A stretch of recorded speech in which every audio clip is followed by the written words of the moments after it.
अस्सलामुअलैकुम, आप देख रहे हैं हो क्या रहा है। मैं हूं Faisal Abbasi, group editor 92 news. Irshad Ahmad Arif सब साथ हैं। शुक्र है इरशाद साहब आपका। अमेरिका की जानिब से जो अलहदगी पसंद तंजीमें हैं और बिलखुसूस पाकिस्तान को उनको शुरू से ही दहशतगर्द तंजीमें कहता रहा है। बलोच लिबरेशन आर्मी और उसकी झेली तंजीम मजीद ब्रिगेड, इस पर बाज़ाब्ता तौर पर पाबंदी आयद कर दी गई है और अमरीका ने इन तंजीमों को अब दहशतगर्दों की लिस्ट में शामिल कर लिया है। और यकीनी तौर पे ये पाकिस्तान की जीत है, पाकिस्तान के मौक़िफ़ की जीत है। इन तंजीमों के बिलखुसूस भारत की प्रॉक्सी के तौर पर पाकिस्तान और बलूचिस्तान में अमन को जिस तरह ये सबूताज करती हैं और भारत की फ़ंडिंग से जिस तरह ये चलती रही हैं, इसमें भी कोई दो राय नहीं है। लेकिन कामयाबी ये है कि अब दुनिया ने इस बात का इदराक किया है और अब अगर इनको कोई फाइनेंसिंग करेगा तो वो फिर टेरर फाइनेंसिंग के ज़ुमरे में आएगी। जो मिलिट्री डिप्लोमेसी है और बिलखुसूस जो फील्ड मार्शल आसिम मुनीर हैं, इस ज़िम्न में उनका किरदार बहुत अहम रहा है। अभी जो हालिया उनका दौरा अमरीका है, इसको भी जो आलमी मीडिया के इदारे हैं उन्होंने बड़ा क्लोजली ऑब्ज़र्व किया है। फाइनेंशियल टाइम्स ने बड़ा एक गैर मामूली और इंतहाई अहम दौरा करार दिया है और पाकिस्तान और अमरीका के ताल्लुकात जिस तरह बेहतर हो रहे हैं, इस बेहतरी को भी हैरानकुन करार दिया है। पाकिस्तान की जो डिप्लोमेसी है, पाकिस्तान डिप्लोमेटिक फ्रंट पे जो डॉट्स कनेक्ट करते हुए आगे बढ़ रहा है, इसकी मज़ीद असरात कब आने हैं, मज़ीद समरात कब आने हैं, ये क्वेश्चन है। आज के प्रोग्राम में हम इस पर बात करेंगे। दूसरी जानिब पाकिस्तान तहरीक इंसाफ 14 अगस्त को अब अपनी तहरीक के सिलसिले को आगे बढ़ाते हुए एहतजाज की कॉल दे चुकी है। इस दिन भी लोग निकलेंगे, अपना एहतजाज भी रजिस्टर्ड करवाएंगे। साथ ही साथ 9 मई के जो मुकदमात में गुज़श्ता रोज़ इंसदाद दहशतगर्दी अदालत ने सज़ाएँ दी थी, आज जो रिपोर्ट हुआ है पाकिस्तान के बड़े एक रोज़नामा में भी कि जो यास्मीन राशिद हैं, महमूद रशीद हैं, सेनेटर एजाज चौधरी हैं, उमर सरफराज चीमा हैं, इनकी जायदादें ज़ब्त करने का हुक्म भी है। अब इसकी हकीकत क्या है, ये तो हम PTI के जो तर्जुमान हैं उनसे हम जानेंगे। दूसरी जानिब शाह महमूद कुरैशी की जो मरासल के लिए वो जारी किया गया है, लेकिन सवाल ये है कि क्या वो रिहा होंगे और रिहा होकर PTI की क़यादत को संभालेंगे। ये भी एक बुनियादी नुकता है। आज के प्रोग्राम में इस पर भी बात करेंगे। रऊफ़ हसन साहब PTI के सीनियर रहनुमा हैं, हमें प्रोग्राम में ज्वाइन कर रहे हैं। रऊफ़ साहब बहुत शुक्रिया आपका, आपकी तरफ आएंगे। इरशाद साहब, मोस्ट इंपॉर्टेंट सिग्निफिकेंट डेवलपमेंट है, पाकिस्तान के लिए बहुत बेहतर है, पाकिस्तान के अमन-आमा के लिए बहुत बेहतर है। BLA और मजीद ब्रिगेड जैसी तंजीमों पे अब आलमी सतह पे अमेरिका ने भी इनको दहशतगर्द करार दे दिया है। कितनी बड़ी अचीवमेंट है हमारी डिप्लोमेटिकली और स्ट्रेटिजिकली भी इरशाद साहब? इसमें कोई शक नहीं। पाकिस्तान तो पहले दिन से ये कह रहा था कि ये अलहदगी पसंद तंजीमें हैं, BLA हो, BLF हो, मजीद ब्रिगेड हो, दूसरे हो, ये दहशतगर्द हैं और ये बागी हैं और ये स्पॉन्सर्ड तंजीमें हैं, प्रॉक्सीज़ हैं इंडिया की और कुछ और लोगों की। और उसकी एक सबूत ये है कि इनके लीडर जितने भी हैं, कोई छोटे बड़े मिला के कुछ 100 के करीब बनते हैं। कोई स्विट्ज़रलैंड में बैठा है, कोई कहीं बैठा है, कोई पुरतायुश ज़िंदगी गुजार रहे हैं। तो वो पैसा कहाँ से आ रहा है? ज़ाहिर है इनके अपने इतने वसाइल तो नहीं हैं, ना इनकी तंजीमों के इतने वसाइल हैं। कोई ना कोई है जो इनको स्पॉन्सर कर रहा है। भत्ता भी अगर ये बलूचिस्तान से वसूल करते हों तो वो तो ज़ाहिर बात है इनको हथियारों के लिए और उनकी ट्रेनिंग के लिए वो उस पर ख़र्च करने पड़े। तो इसलिए ये तो कोई शक नहीं है कि ये बैरूनी इशारों पर काम करने वाली दहशतगर्द अलहदगी पसंद तंजीमें हैं। लेकिन ये एक तज़ाद चल रहा था कि अमेरिका बहादुर जो है वो इस मामले में खामोश था। अब उसने खामोशी तोड़ी है और BLA को जब BLA पर उन्होंने पहले दहशतगर्द करार दिया था तो मजीद ब्रिगेड वजूद में आ गया। तो अब मजीद ब्रिगेड को भी इन्होंने दहशतगर्द करार दे दिया है। तो सोचना चाहिए, समझना चाहिए और यकीन करना चाहिए कि अब अमेरिका ना सिर्फ ये कि इन तंजीमों के जो स्पॉन्सर्स हैं उन पर नज़र रखेगा, जहाँ से इनको पैसा मिलता है, जहाँ से इनको हथियार मिलते हैं, जहाँ इनकी ट्रेनिंग होती है, उनके बारे में भी सोचेगा और उनको भी दहशतगर्दों का सरपरस्त, दहशतगर्दों का पुश्तपनाह करार देगा और देखेगा कि इस खित्ते में दहशतगर्दी ख़त्म क्यों नहीं हो रही। पाकिस्तान ने 80-90 हज़ार लोग अपने कुर्बान कर दिए, दहशतगर्दी ख़त्म नहीं हो रही। पाकिस्तान ने तो हालिया जंग में ही साबित किया कि हम एक 5 गुना बड़ी रियासत के साथ भी मुकाबला करने की पोजीशन में हैं। लेकिन ये जो छोटे छोटे पॉकेट्स हैं ये काबू नहीं आ रहे। तो इसका मतलब है कि इसके पीछे जो लोग हैं, जो पुश्त पनाह हैं, उनका कुछ करना होगा। जी सही है। तो मेरा ख्याल है ये बड़ी कामयाबी है, इसको आगे बढ़ाने की ज़रूरत है। बिल्कुल ठीक है। रऊफ हसन साहब, पॉलिटिकल मैटर्स हैं, कल इंसदाद दहशतगर्दी अदालत का जो फैसला है, although according to my opinion it's not a political matter. By the way, जो शाह महमूद कुरैशी साहब की बरियत है वो डेफिनेटली अब सियासी सवाल तो उठता है। अब उनकी रिहाई आपको नज़र आती है और बतौर वाइस चेयरमैन वो आके पार्टी की क़यादत संभालेंगे और बैरिस्टर गौहर जो हैं अब वो उनको असिस्ट करेंगे, या बैरिस्टर गौहर ही पार्टी क़यादत करेंगे? थैंक यू बादशाह साहब, बहुत मेहरबानी। देखिए, ये तो जो सजाएं हैं ये तो आइन और कानून के तकाज़ों के मुताबिक दी नहीं जा रही, और मेरा ख्याल है कि हर कोई बंदा जो कि थोड़ा बहुत भी जिसको सेंस है, पॉलिटिकल सेंस है, वो जानता है कि सजाएं क्यों दी जा रही हैं। और इसके बड़े डैमेजिंग जो इफेक्ट्स जो है ना वो मैं देख रहा हूँ आने वाले दिनों में। मैं बारहा कह चुका हूँ कि हमें अब we should take step back और कोई सैनिटी जो है उसको प्रिवेल करना चाहिए, और कोशिश करनी चाहिए कि कोई ट्रूथ एंड रेकन्सिलिएशन के तर्ज के ऊपर कोई बातचीत जो है वो की जाए और मामला जो है वो तय किए जाए। लेकिन जिस बहुतात में और जिस तरीके से सजाएं दी जा रही हैं वो मुल्क में जो नफरतें हैं उनको बढ़ा रही है, वो मुल्क में जो डिविजन्स हैं उनको एग्रेवेट कर रही है। ये नहीं होना चाहिए। जहाँ तक रहा शाह महमूद कुरैशी साहब की बात, तो शाह महमूद कुरैशी साहब ने प्रोसीडिंग्स के दौरान ये इस्टेब्लिश किया है विद क्रेडिबल प्रूफ कि वो उन दिनों में लाहौर में मौजूद ही नहीं थे। एक्चुअली उनकी बेगम साहबा जो है वो अलील थी, कराची में थी हॉस्पिटल में, और वो वहाँ थे। तो इसकी बेसिस के ऊपर उनको ये रिलीफ मिला। अभी उनके खिलाफ आज के दिन जब हम बात कर रहे हैं 6 मुकदमात और मौजूद हैं। अब देखते हैं कि उनमें क्या बनता है, और जब ये सब कुछ होगा उसके बाद फैसला जो है अल्टीमेटली वो तो खान साहब ने ही करना है। वो डिसाइड करेंगे कि किसने पार्टी को लीड करना है, किस तरीके से करना है, क्या मैकेनिज्म होगा। कबल इस वक्त है कि हम इसको इस वक्त डिबेट करें।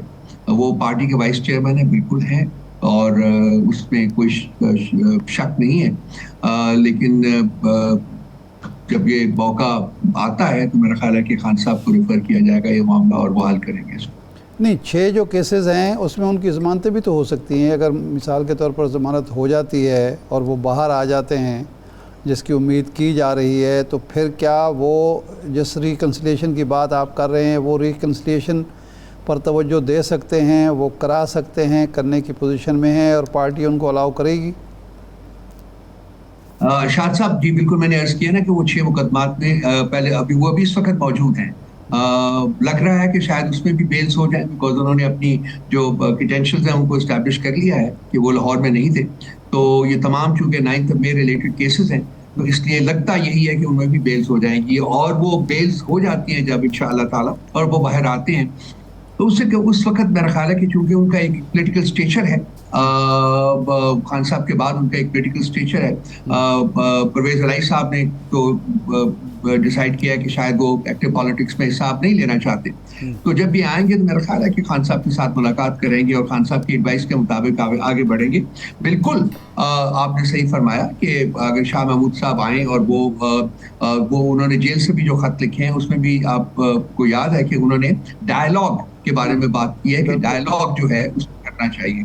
तो मेरी अपनी जाती राय भी अरसा दराज से यही है कि डायलॉग अल्टीमेटली तो करना ही पड़ेगा जो भी कर ले। तो शाह महमूद कुरैशी साहब जब इंशाअल्लाह ताला मैंने जैसे कैस किया है कि बाहर आते हैं तो फिर वो खान साहब के साथ बातचीत करके इस मामले को आगे बढ़ाएंगे। और मेरा ख्याल है कि जी बिल्कुल डायलॉग को आगे बढ़ाने की कोशिश की जाएगी। और हमारे जो चेयरमैन है इस वक्त तहरीक आईने तहफ़्फ़ुज़ आईने पाकिस्तान अचकज़ई साहब भी बारहा डायलॉग की बात कर चुके होंगे, और भी जो लोग हैं वहाँ बैठे हुए उन्होंने भी बहुत दफ़ा बात डायलॉग की बात की है। सो लगता यही है कि आने वाले दिनों में मेरा ख्याल है कि एक इसका आगाज़ होता हुआ मुझे नज़र आ रहा है। नहीं, लेकिन सवाल तो ये डायलॉग की बात तो हमेशा होती है, डायलॉग विद होम। असल मसला तो ये है कि ये डायलॉग किस से होने चाहिए, यहाँ आके इख्तलाफ पड़ जाता है। सरकार को आप बेइख्तियार कहते हैं? नहीं, वो जो एक सिचुएशन है वो मैं आपको बता देता हूँ कि वो हमने कहा भी था, बल्कि मैंने अपने प्रोग्राम्स में भी कहा है कि देखिए अल्टीमेटली जो फैसले करने हैं वो तो एस्टैब्लिशमेंट में करने हैं, इसमें कोई दो ओपिनियंस नहीं है। लेकिन अगर वो उस डायलॉग को कैमोफ्लेज करना चाहते हैं पॉलिटिकल प्रेजेंस से, तो वो ठीक है, उसमें तो मेरा नहीं ख्याल कि अल्टीमेटली कोई प्रॉब्लम हो जाएगा, बातचीत को आगे बढ़ाना चाहिए। मैं आपको एक मतलब इंटरेस्टिंग बता देता हूँ कि मेरे पास, क्योंकि मैं इन लोगों को भी जानता हूँ, तो मेरे पास 3-4 लोग इस टोले से, जो कि इस वक्त हुकूमती टोला है, वो आए, उन्होंने कहा यार हमारे साथ ही बात कर लो, बात तो हमने भी उनसे ही करके फिर ही आपके साथ आगे बढ़ानी है। तो मतलब ये एक रियलिटी है, ग्राउंड रियलिटी जो है वो ये है। तो अगर एक कैमोफ्लेज कर लिया जाता है, एक पॉलिटिकल अपैरल पहना दिया जाता है उस डायलॉग को, तो कोई गैर मुनासिब बात नहीं होगी। ठीक है, ये लोग भी बैठ जाए, बातचीत नहीं, करें। इसमें रऊफ साहब बात ये है कि आप नहीं समझते कि जो पीटीआई की अप्रोच है वो ओपोनेंट की ईगो को हर्ट कर रही है। खान साहब के ट्वीट्स देखें जिनसे आप मुज़ाकरात करना चाहते हैं, उनके बारे है। हुकूमत की बात करें तो हुकूमत को आप बेख्तियार कहते हैं, और फिर ये भी कहते हैं कि रस्मी कार्रवाई कर लें तो बात कर लेते हैं। यानी सवाल ये है कि जब आप उनकी ईगो को भी हर्ट करेंगे, मुज़ाकरात भी करेंगे, ये कैसे आगे, कैसे बेल मंडे चढ़ेगी? देखिए, जब मुज़ाकरात शुरू हो गए ना, तो फिर माहौल बदल जाएगा। इस वक्त जो 3 साल से, जो 3.5 साल से जुल्म और जबर की जो इंतहा हुई है, उसकी वजह से कुछ सेंसिटिविटीज हैं। अब्बासी साहब, मैं बड़ी फ्रैंकली बात करने लगा हूँ आपसे, और अगर मुज़ाकरात आज शुरू हो जाते हैं तो मुझे यकीन है, कामिल है, कि वो जो सेंसिटिविटीज हैं उनको कुछ अरसे के लिए बलाए ताक रखा जाएगा, और कोशिश की जाएगी कि मुज़ाकरात का अमल जो शुरू हुआ है वो कामयाब हो। जब मुज़ाकरात शुरू होंगे तो उस वक्त एक एनवायरनमेंट जो है वो बदल जाएगा, ये चीजें खत्म हो जाएंगी, लेकिन वो शुरू तो होने चाहिए ना, वो बहुत जरूरी है।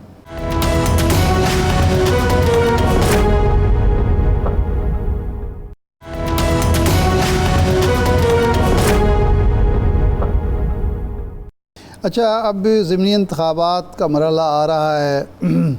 मियाँ हमाद अज़हर साहब को आपने अलाउ किया, उन्होंने कागजात जमा कराए, मंजूर भी हो गए, वो इलेक्शन आप लड़ रहे हैं। बाकी ज़िमनी इंतखाबात के हवाले से खान साहब की ये हिदायत सामने आई कि चूँकि उन लोगों के साथ ज़्यादती हुई है, गैर कानूनी तौर पर उन्हें सज़ाएँ सुनाई गई हैं, अगर उन इलेक्शन में हम हिस्सा लेते हैं तो ये इन फ़ैसलों को मानने के मुतरादिफ होगा, और उन अरकान के साथ जिन्हें नाअहल करार दिया गया है उनके साथ ज़्यादती होगी, उनकी खिदमात के साथ। तो अब ये पार्टी ने कोई फ़ैसला कर लिया है, क्योंकि ज़ाहिर बात है कि जहाँ जहाँ आपको स्टे नहीं मिलेगा वहाँ तो वो इंतखाबात की तरफ जाएंगे, कि आप इंतखाबात में जाएंगे, बाइकाट करेंगे।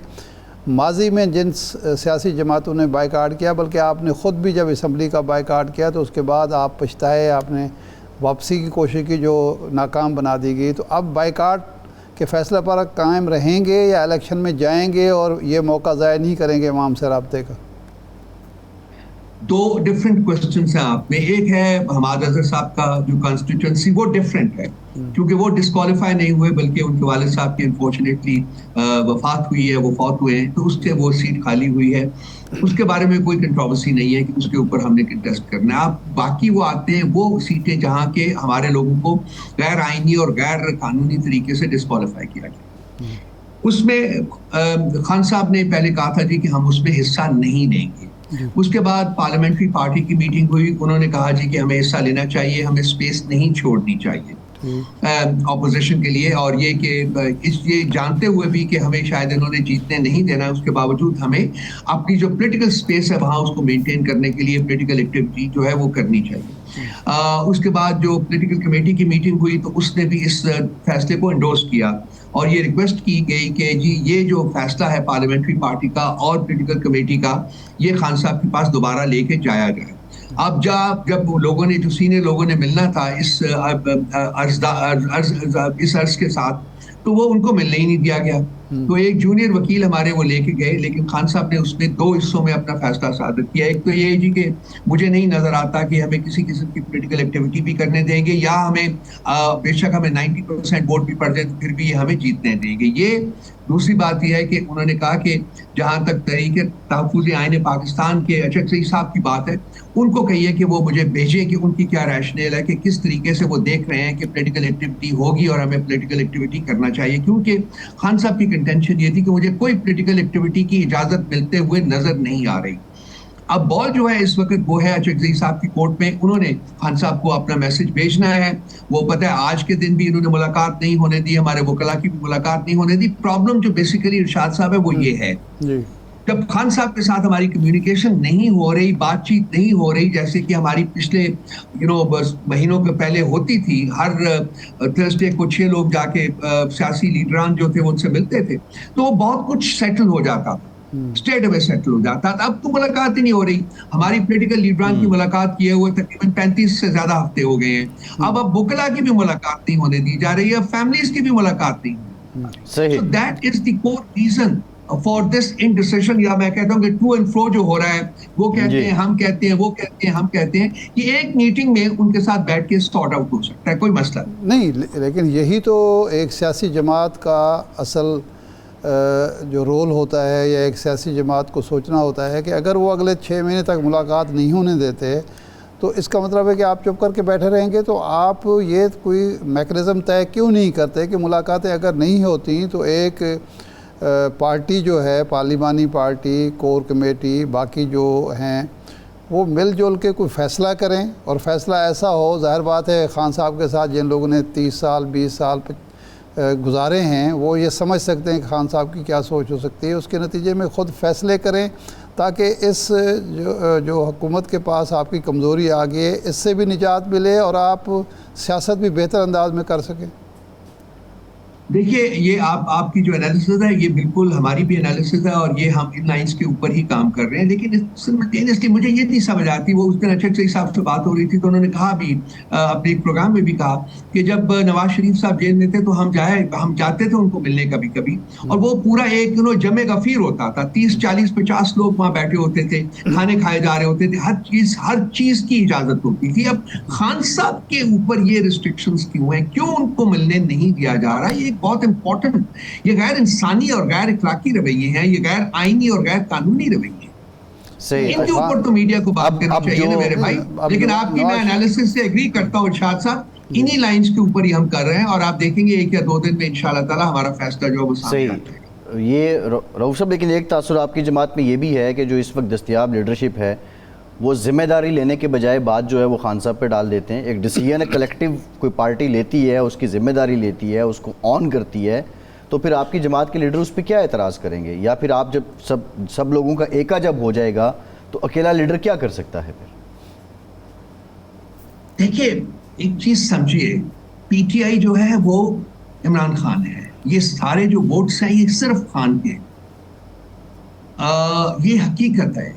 किसी पॉलिटिकल लीडर ने कभी इतनी स्ट्रेंथ नहीं थी as head of the political party जितनी कि खान साहब ने, और ये आपको भी पता है, सारा कुछ आश्कार है। लेकिन हमारी डिसीजन मेकिंग प्रोसेस में वीकनेसेस मौजूद है। Let me कंसीड it very frankly, हमारे डिसीजन मेकिंग प्रोसेस में वीकनेसेस मौजूद है। हम कोशिश कर रहे हैं कि उन वीकनेसेस को हम खत्म करें, एक मैकेनिज्म जो है वो इस्टेब्लिश करें, उसको चलाएं, ताकि इन हालात में जबकि खान साहब के साथ हमारी मुलाकात नहीं हो रही तो पार्टी के जो मामलात हैं वो बगैर किसी हिकअप के आगे चलते रहे। बिल्कुल इन लाइंस पे काम हो रहा है, मैं आपको यकीन दिला। सही है। अच्छा, इसकी वजह कहीं ये तो नहीं है कि सोशल मीडिया जो इन्फ्लुएंसर हैं, सोशल मीडिया का जो दबाव है वो आप बर्दाश्त नहीं कर पाते और आप खौफज़दा होते हैं कि अगर हमने कोई फ़ैसला किया और सोशल मीडिया ने कहा कि जी खान साहब की मर्ज़ी के बगैर हो गया तो हमें लेने के देने पड़ जाएंगे, तो क्या इस दबाव की वजह से तो आपकी जो वो वीकनेसेस हैं सामने नहीं आ रही?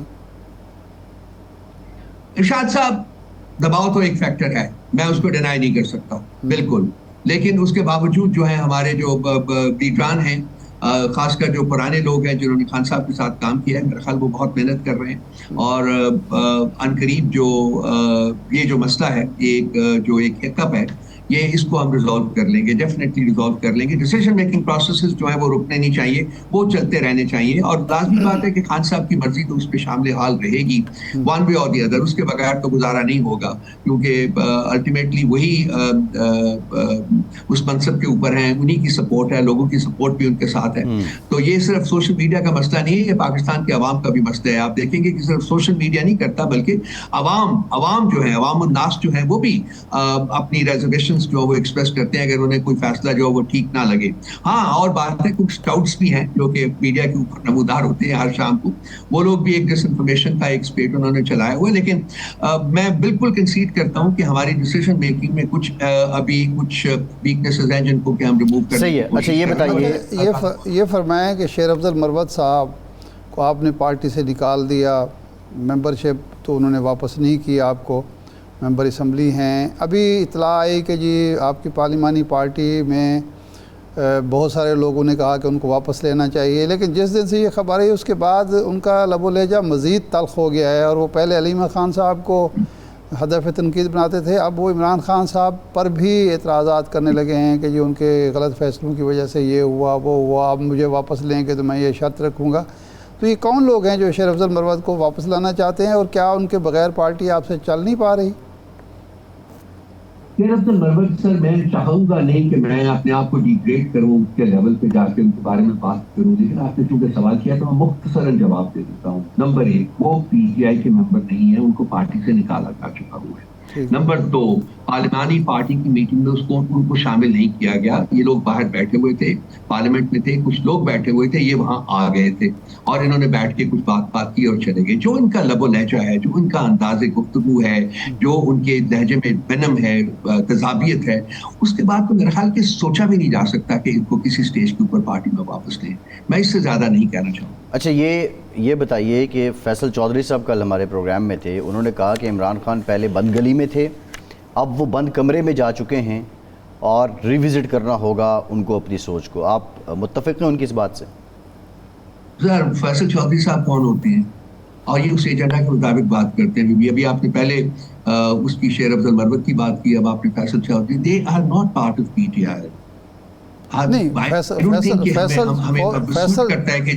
फैसल चौधरी को तो आपने पार्टी से नहीं निकाला, वो तो पार्टी में हैं। और कल फैसल चौधरी पार्टी में नहीं है शाद साहब, ना फैसल चौधरी पार्टी में है, ना इनके ब्रदर पार्टी में है, ना ही शेर अफजल मरवत पार्टी में। नहीं, लेकिन फिर सवाल ये है हमारा, तो रऊफ साहब हमारा ये है कि हम ये देखते हैं कि आपके जो वकील रहनुमा हैं सलमान अकरम राजा हों या even party chairman barrister Gohar भी हों, उनकी मुलाकात नहीं होती है, बिल्कुल out of blue Faisal Chaudhry की मुलाकात हो जाती है, आपकी पार्टी के लीडर उनसे मिलते भी हैं।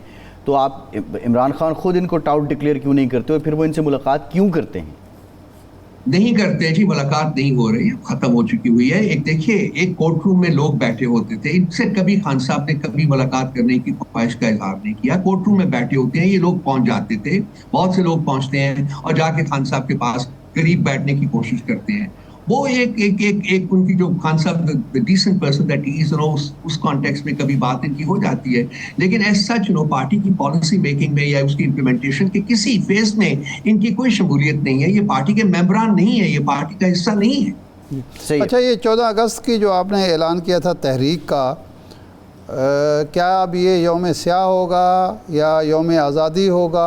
आज सलमान अकरम राजा साहब ने कहा कि हम जश्न मनाएंगे, तो आप समझते हैं कि एक तो एक जश्न की आपको इजाज़त होगी, और दूसरा ये है कि ये 5 अगस्त की तरह एक रोज़ का जश्न होगा, या ये तहरीक का जिस तरह पहले ऐलानात हो रहे थे कि तहरीक मुसलसल तहरीक है, चलती रहेगी, तो क्या फ़ैसला हुआ है पार्टी का?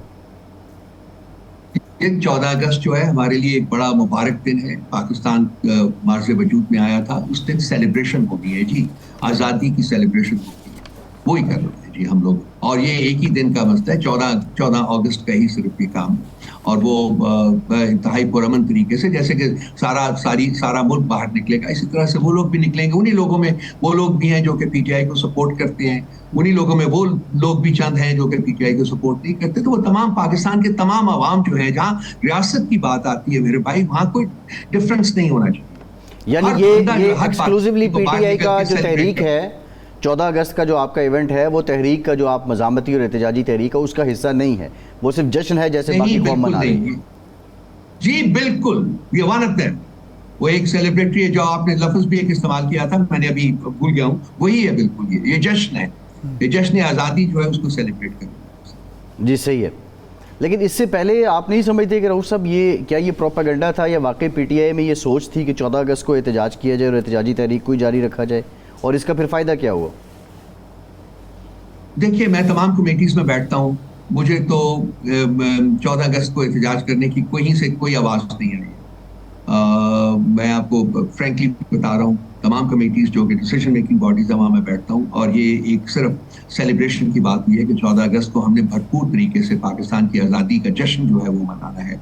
यही चला है और यही फैसला हुआ है और यही होगा इंशाअल्लाह 14 अगस्त। जी ठीक, बहुत शुक्रिया शाद साहब, आपका शुक्रिया। आज के प्रोग्राम से इतना ही, इजाज़त दीजिए।